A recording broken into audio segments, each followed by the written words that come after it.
Welcome to How's Your ePresence? This show is produced by ePresence, and I am Mark Galvin, the founder and president of that firm. Well, welcome back to the show where we talk about business and social media, and that is a pretty cool topic these days because there's so much going on in that space, and there's certainly challenges in business these days. So we think we're going to produce some great content for you that you guys can put to use. So thanks for joining us. Glad you're here.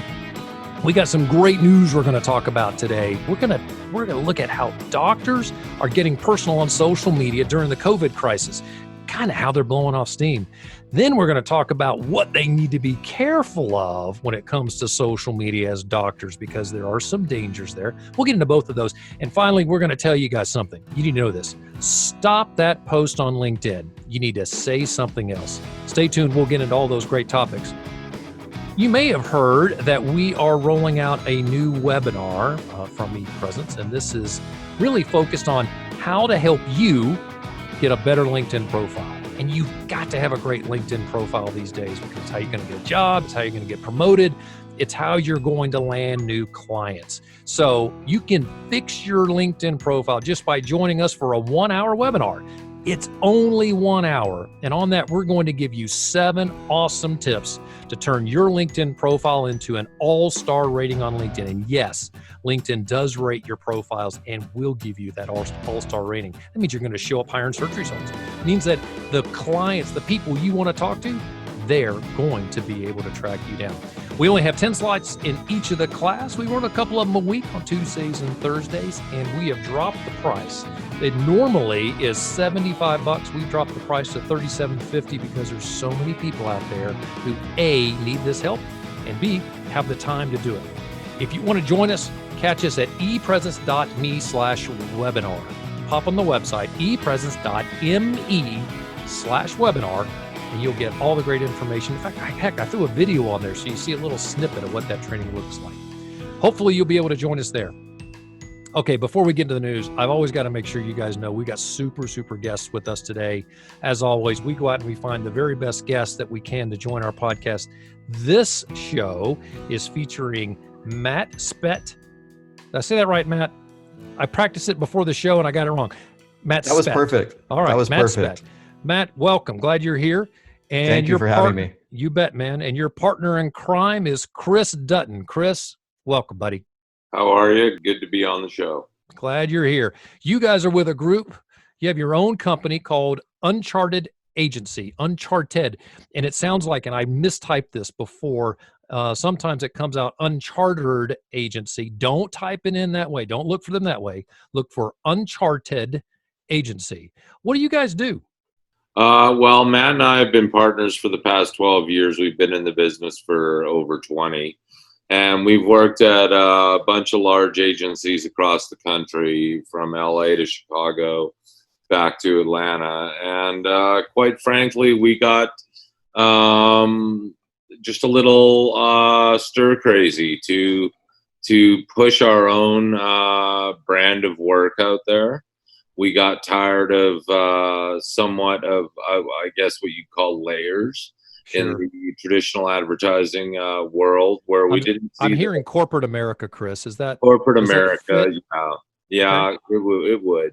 Corporate America and the layers that are involved. That at times, Matt and I felt like we weren't getting the best work out there. So about 2 years ago, we decided that we'd really get serious about producing our own agency and our own brand of work. So we started Uncharted as of April 1st, 2019. So happy anniversary. As I was going to say, dude, we just hit your anniversary. How'd year 1 go? All the way up until April the 1st? Up until April 1st, and the whole Corona quarantine was great. We had a very eventful year. We had a lot of great work was produced. We were able to do the work that we wanted.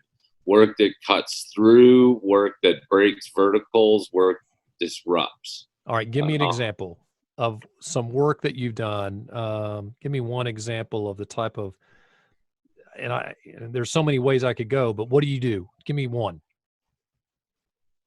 Well, go ahead, Matt. I was going to answer that, but you can. No, go ahead.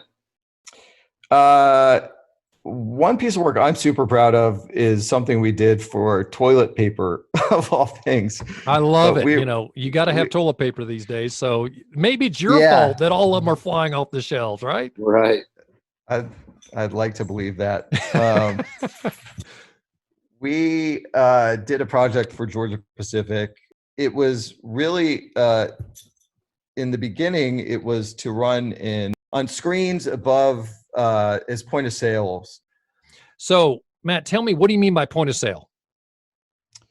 Point of sale is something you generally see inside the store. It's a piece of communication that is intended to grab the consumer right then and there to purchase that product. Oh, that's cool. Or that idea. So there's a chain of bigger Costco type companies, Costco type stores on the East Coast called BJ's. Yeah. Oh, yeah. I'm familiar with them. And they requested a piece of communication that would run on screens above the Georgia Pacific toilet paper product. So the idea was that this is a much stronger product. I don't know, was it extra quilted, Chris? I don't remember why it was stronger. Yeah, thicker. But it was thicker. We had to come up with something that was super visual, didn't require a lot of description, a lot of voiceover. And right. I think it did pretty well. I think they used it for other purposes other than inside the store. So that was kind of a win for us. So maybe this is more granular than would make sense, but I'm really interested. You created video, you found the actors, you did the graphics, you put all that together, and you came up with the package, so to speak. Is it called a package? Is that a right term? Sure. All right. We can call it a package. All right. So whatever that package is what you guys produced, and then you gave it to the group that would put it on the screens, and someone else ran it on the screens. Is that right? Exactly. So I'm guessing super polished, super interesting, and you guys understand the creative piece of having to put all that together. Is that right? Yeah, that's our sweet spot. We both come from the creative side of big agency advertising. So what the beauty is what I'm getting is that you guys you came out of probably a layered environment where you didn't have as much freedom to do the work that you love, and now you can do that. People come straight to you, and they probably save money. It's probably cheaper to come to you. Is that right? Exactly. We feel like it's almost like letting plutonium out of a box. Okay. We really we felt like we had a lot more to give, a lot more to do, a lot more work that could break through for clients of all shapes and sizes and not be held back by the corporate layers. So we feel like now we're unleashed. We're able to do the work that a big agency would do for a much more efficient cost. That's cool. Going with a smaller agency like Uncharted, our clients are finding that they can get the same level of work that they can out of a large agency for a much more quickly. Is one of the things that we're able to do. We're able to pivot quickly. Sure. And we're able to do it for a much more cost-effective bottom line. So I would also say that we have a collective of other individuals who come in and do strategy. We have a whole production arm, if you will.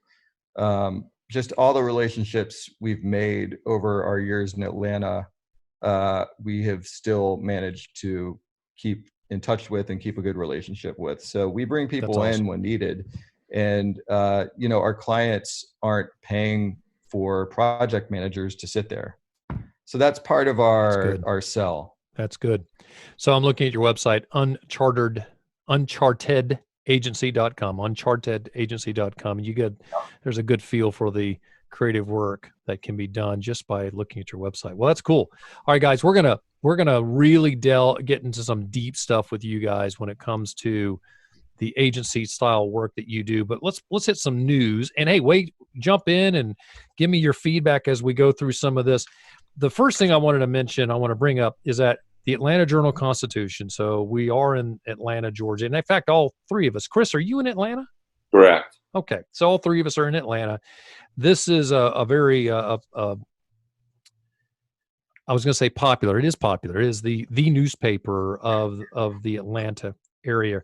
There's a lot of examples that they've shared where doctors are jumping on social media, and I'm going to say blowing off steam. So this is a way for them they are working many just hideous hours and going through some pretty horrendous things at times.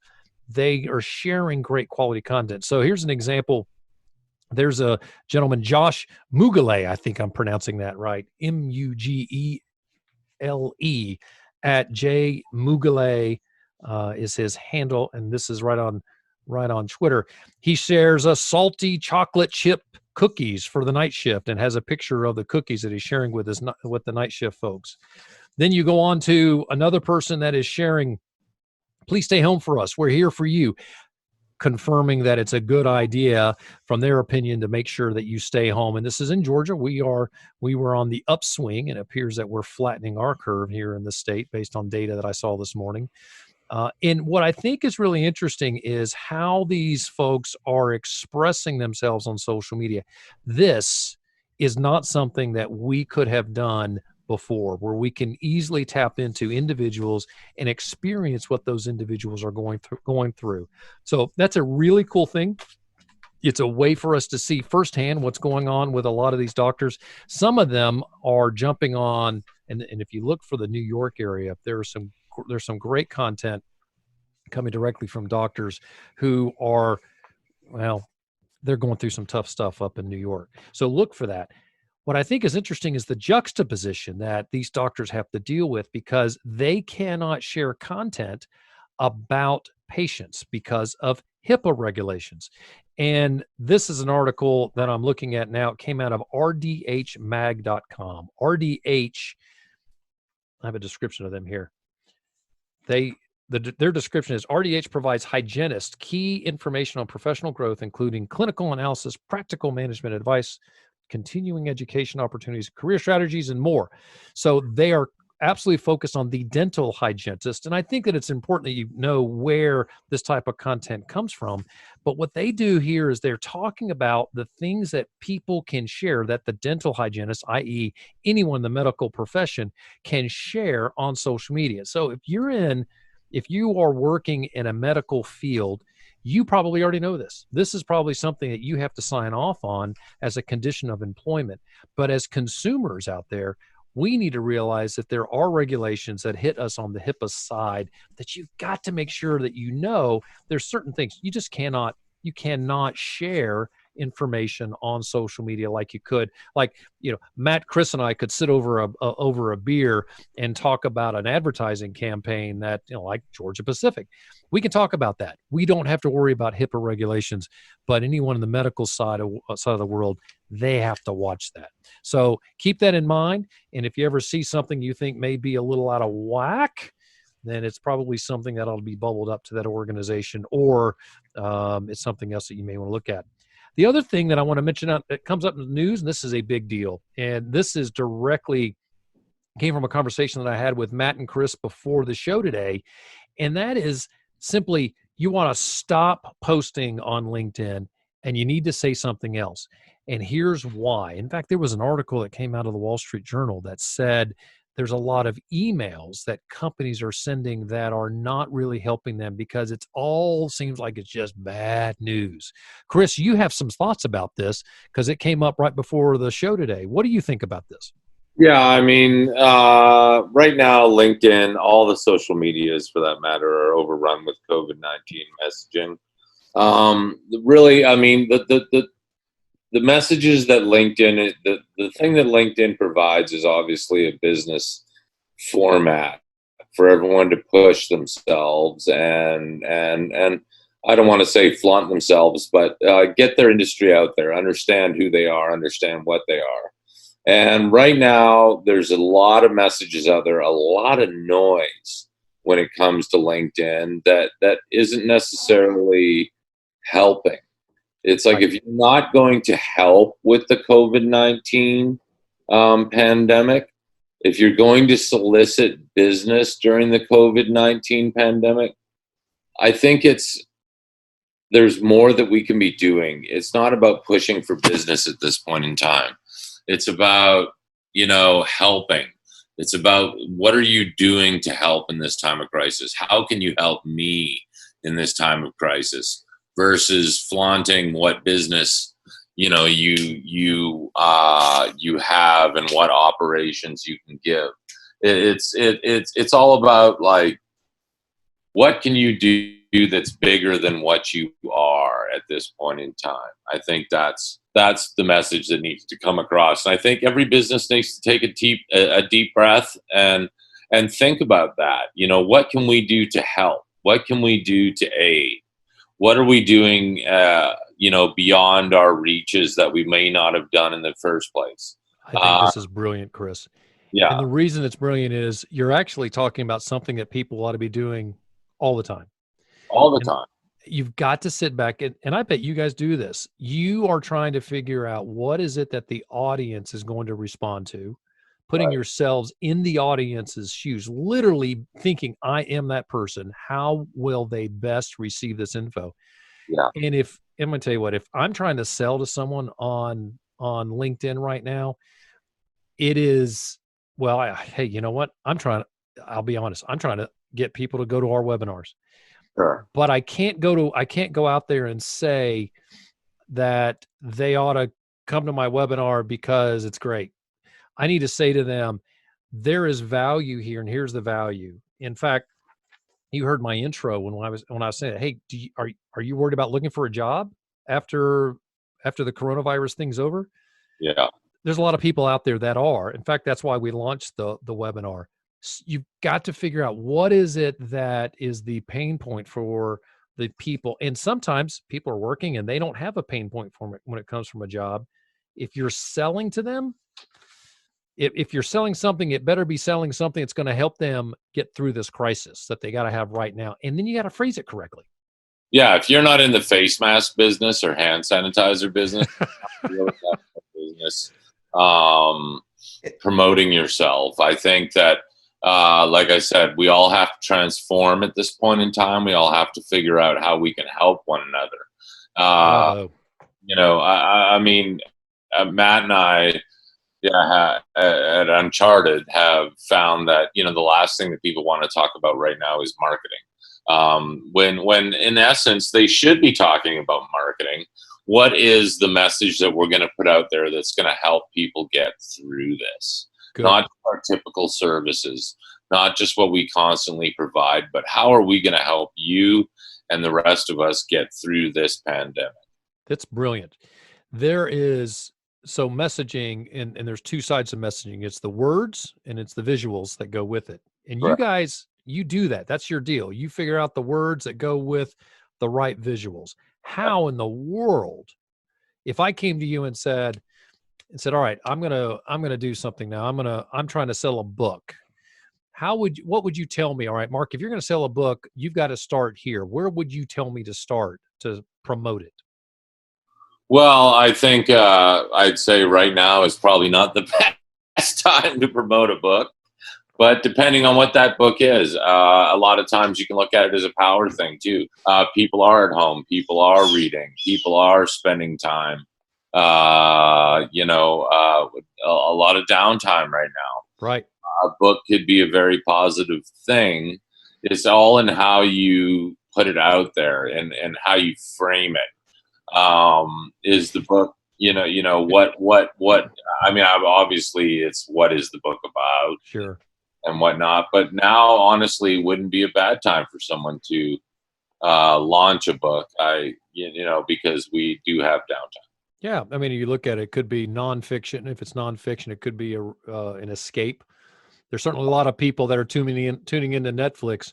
The Tiger King's getting a lot of attention right now. I mean, talk about great timing for a production to come out. But I think what people really need to know is that right now you may not make a lot of customers, but you can really anger a lot of customers.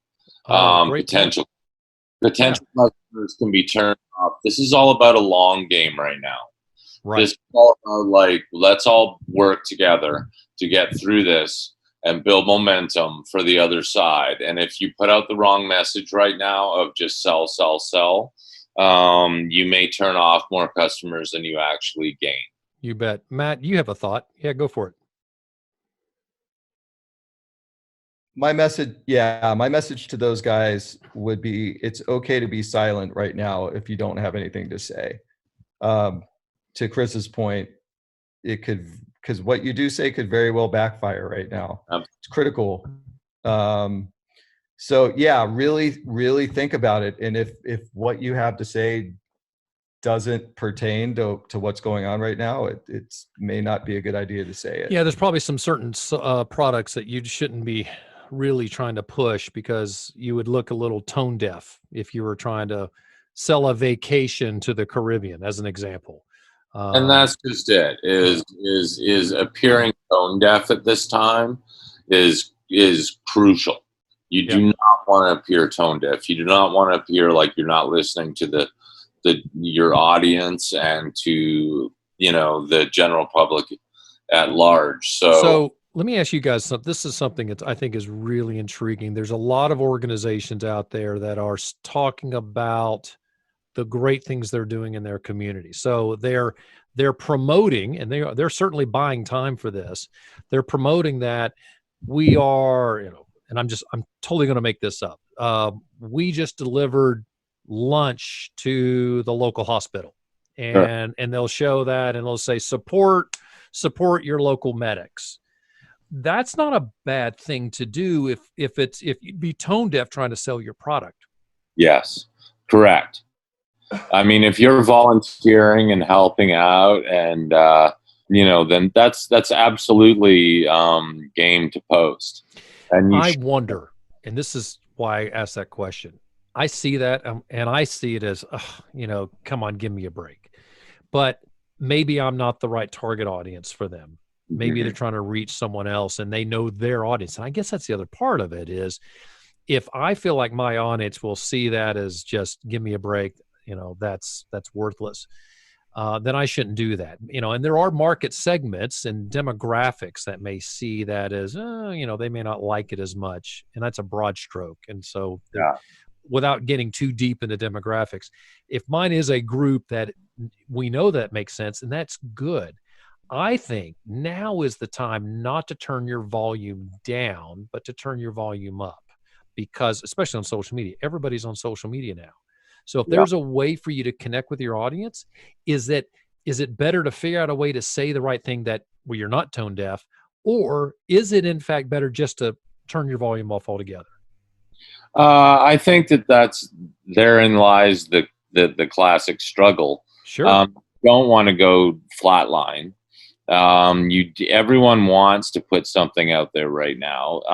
The example that you just talked about, we're volunteering, we're helping, all that is great.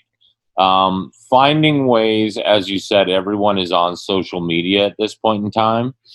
Finding ways to engage that audience in almost to take it back a couple of stories when you were saying, with the doctors producing, cookies for the night shift. That kind of social media interaction is wonderful. Cool. That kind of social media interaction is beautiful. Something that's a little bit different.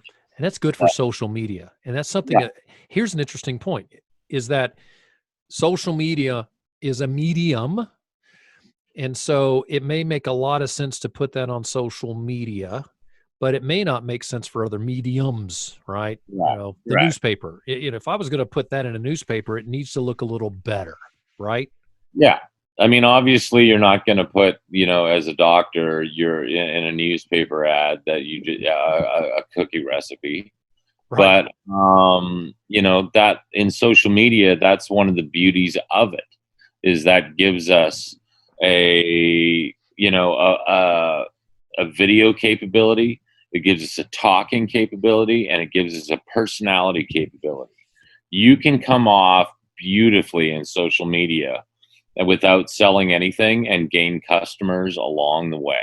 That's just brilliant. Doing the right thing. I think the whole cookie thing, I think, is funny because it actually strikes home.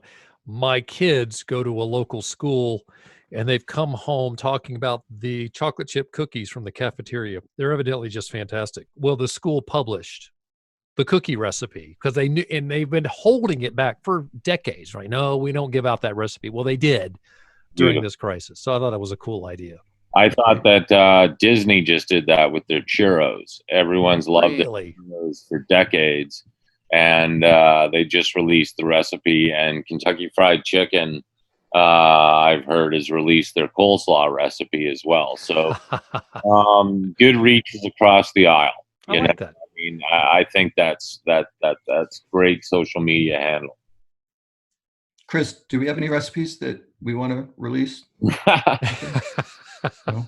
No. Hey, I have a Boston butt recipe that I'd love to push out there. I'll tell you what, we made a Boston butt a couple of weekends ago, and we just finished eating it last night. I mean, there's 5 of us at this house now, so having lots of pork for a long time was good. So we don't do a video version of this podcast, but I just got to tell you guys, these 2 fellas, they don't sit still. They've been moving around. They've been walking around. Matt's in a different part of his house. Chris you can think these guys think walking around. They don't sit still, which I love that. And that's not a calling out, guys. I just think I'm with you on that. Regrettably, my microphone's connected to my desk. Yeah. Otherwise, I'd walk around too. So, Matt, you and I talked originally, and Matt and I are part of a group in Atlanta called Power Core, and it's how we ran across each other. Matt, one of the things that really struck me when you and I spoke the first time was the differences between big agencies and small agencies. And we talked at the top of the podcast about that. But what I think is really interesting is this.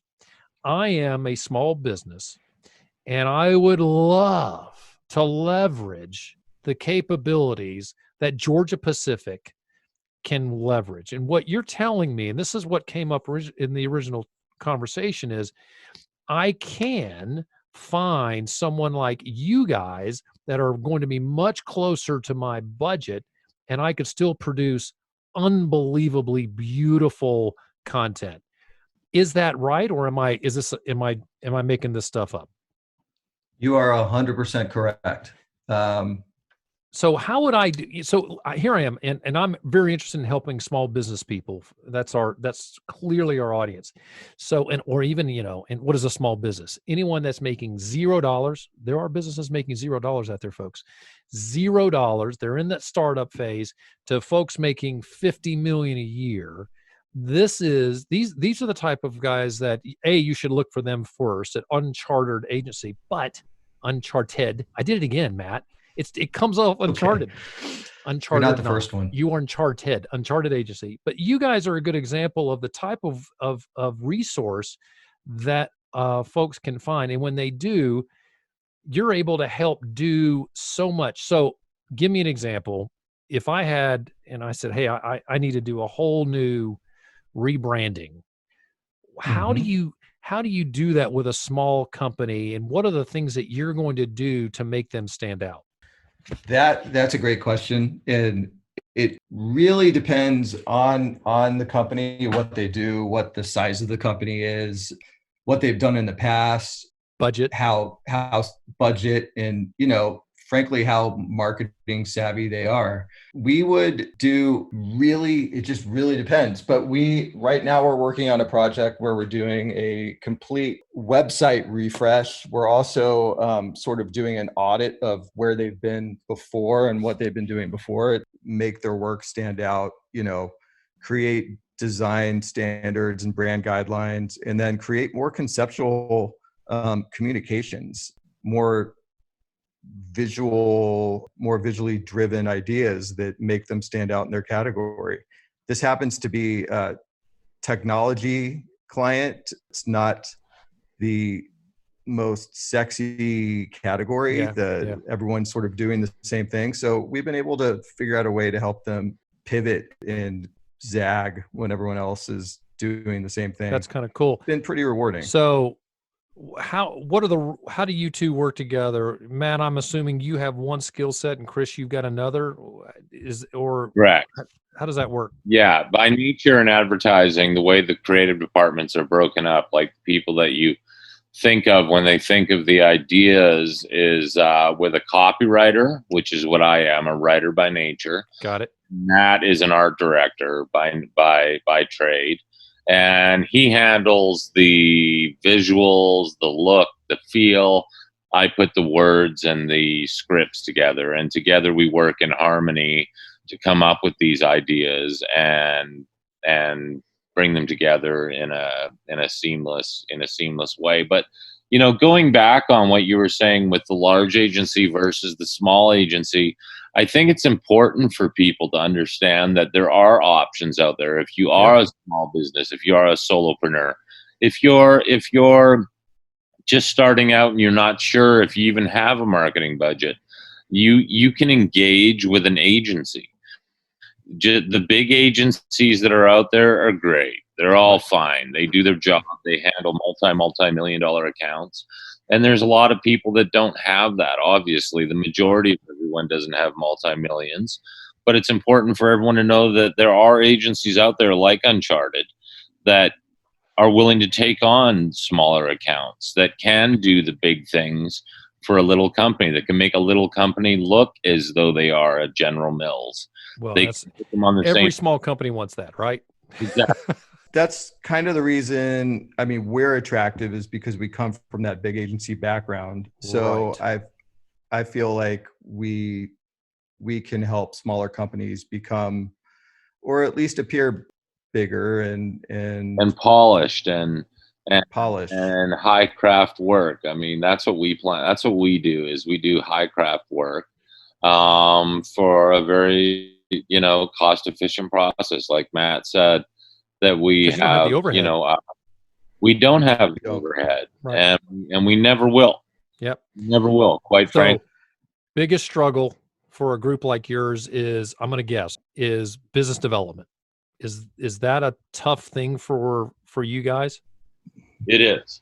So I mean, you gotta, not only do you have to pedal the bicycle, you've got to go out and lay the road.